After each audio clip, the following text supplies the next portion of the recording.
Dans un marché bien morose en ce moment, un projet superforme les autres parmi les plus gros projets depuis quelques semaines.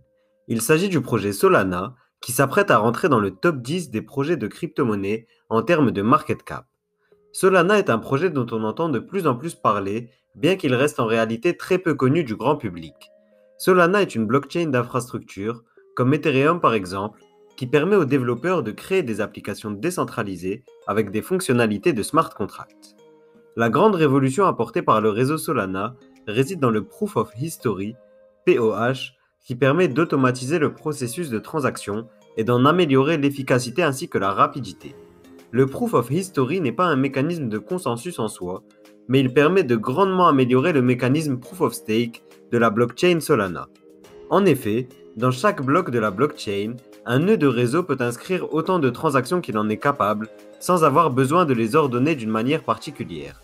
Les autres nœuds du réseau pourront vérifier et authentifier les transactions inscrites par ce nœud en remontant l'historique des transactions.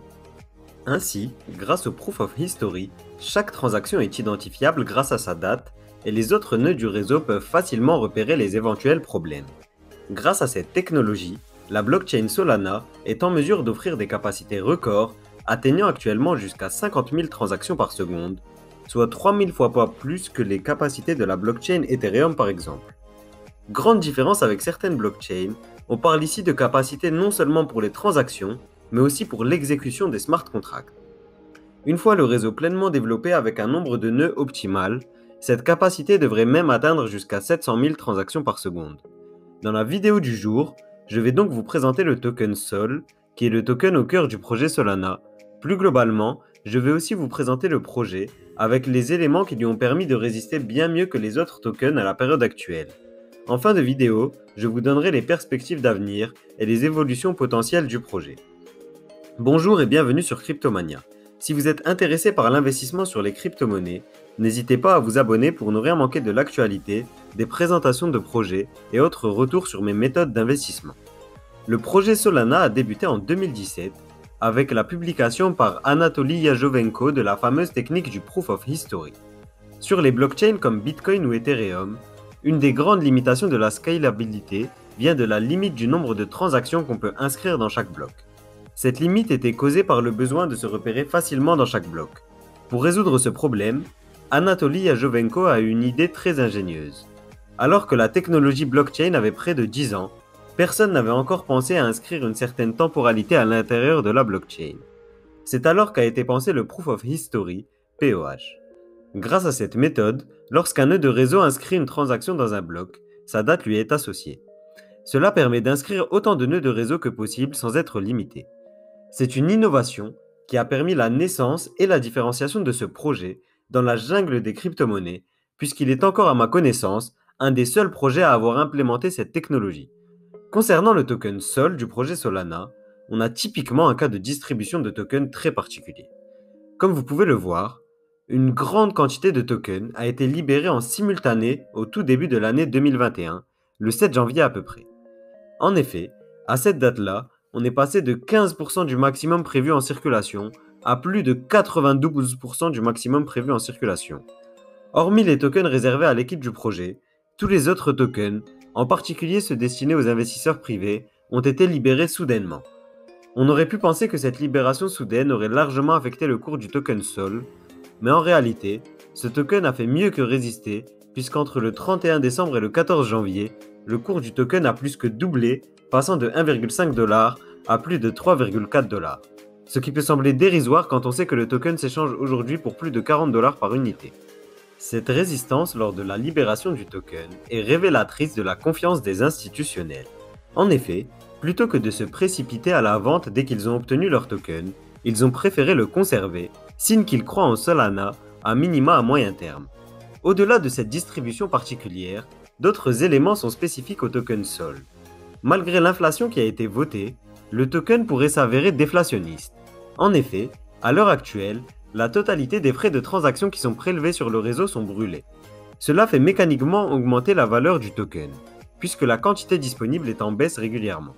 Toutefois, en s'intéressant de plus près au projet, on découvre que cette destruction de tokens sera modérée, puisque seuls 50% des frais prélevés seront brûlés à l'avenir. L'autre moitié des frais prélevés servira à payer les récompenses des validateurs notamment. On ne connaît toutefois pas encore à ce jour la date à laquelle cette modification sera effective. En février dernier, une évolution a d'ailleurs été votée quant au modèle de création de tokens. Un modèle inflationniste a été choisi, avec une inflation de 8% par an au départ, qui va être réduite progressivement jusqu'à se stabiliser autour de 1,5% par an à partir de 2031. Cette inflation servira à payer les récompenses des validateurs et à permettre l'accroissement de l'écosystème. Une partie de cette inflation sera directement sous la gouvernance de la fondation Solana, avant de transiter progressivement aux mains de la communauté. L'écosystème Solana est en pleine croissance avec la multiplication des partenariats en tout genre. Le stablecoin USDC est par exemple en circulation sur la blockchain Solana depuis l'accord noué avec Circle. On dénombre aujourd'hui pas moins de 470 millions de tokens USDC sur la blockchain Solana. Quand on voit la place que prennent les stablecoins dans l'écosystème de la crypto-monnaie actuellement, l'USDC en tête en tant que premier stablecoin régulé, on comprend l'importance de cette nouvelle. Elle augmente indirectement l'utilité du token Sol puisqu'il est utilisé pour payer les frais sur la blockchain Solana. Au-delà de cette première utilité, le token Sol peut également être stacké avec des retours très intéressants, de l'ordre de 10% par an qui permettent de contrer l'inflation assez largement. Si vous voulez stacker vos tokens Sol, vous pouvez passer par Binance ou par Just Mining. Si vous voulez apprendre à le faire vous-même et économiser les frais que prennent ces intermédiaires, je vous mets un lien en description. L'annonce du partenariat avec Coinbase a précédé de quelques jours une autre annonce marquante, qui a eu lieu en octobre dernier. À cette occasion, Audius, le projet d'application de streaming musical décentralisé, a décidé de transférer son projet de la blockchain Ethereum à la blockchain Solana justement. Cela a été grandement facilité par le développement du bridge Ethereum Solana, qui a lui aussi eu lieu durant le dernier trimestre de 2020. Ce bridge s'inscrit dans la dynamique plus large de Solana. Plutôt que de s'inscrire en opposition avec les autres projets, Solana noue des accords à tour de bras de manière à devenir un maillon indispensable de l'écosystème crypto. Pour inciter toujours plus de développeurs à contribuer à l'écosystème, les dirigeants de la Solana Foundation ont organisé un hackathon durant lequel on a vu plusieurs projets, parmi lesquels on peut citer un système de messagerie décentralisée ou encore des projets orientés vers les fans de sport pour les applications les plus notables et qui ont fait le plus de bruit. Dans la même idée que ce hackathon, la Solana Foundation a mis en place un système de financement pour soutenir et récompenser les développeurs. En effet, le développement est pour l'instant le fait de l'équipe principalement, ce qu'ils aspirent à faire changer, en mettant la communauté encore une fois au centre du projet. Parmi toutes ces bonnes nouvelles, un événement vient gâcher la note, jusqu'alors quasi parfaite.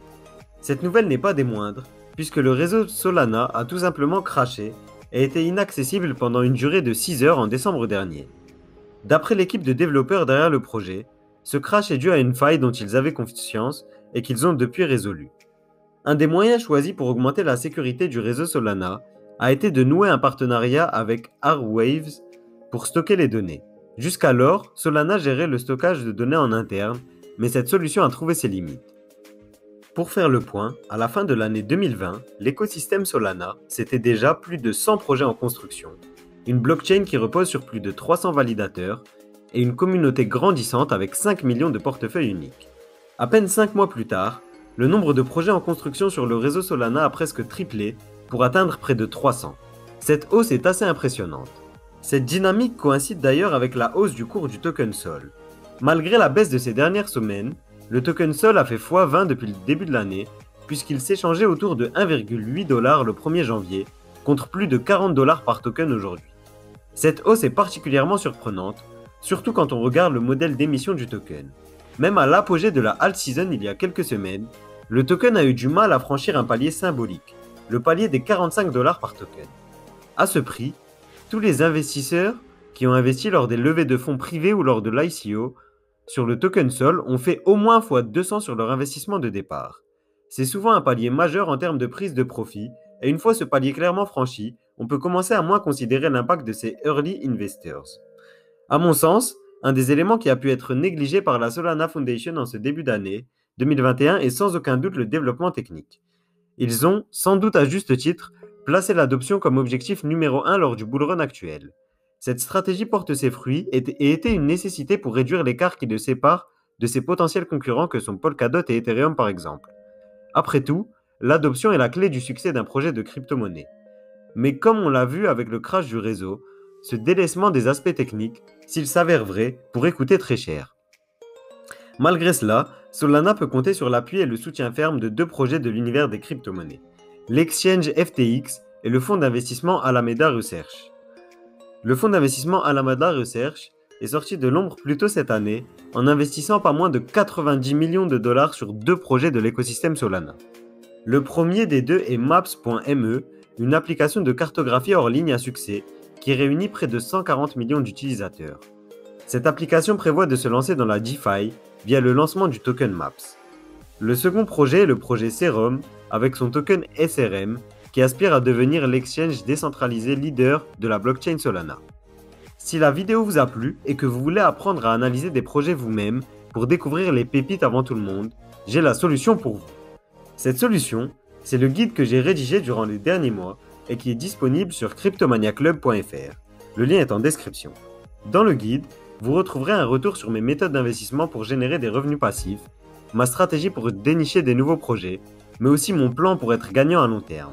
Alors, si vous ne voulez plus laisser vos investissements entre les mains du hasard, mais que vous voulez prendre la situation en main, n'hésitez pas à commander le guide pour seulement 39 €.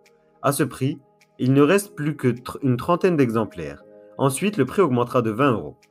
Si vous avez des questions ou que vous voulez participer au choix des sujets de vidéos, vous pouvez aussi me rejoindre sur Instagram, le lien est en description. Merci à vous, c'est tout pour moi, je vous dis à demain pour une nouvelle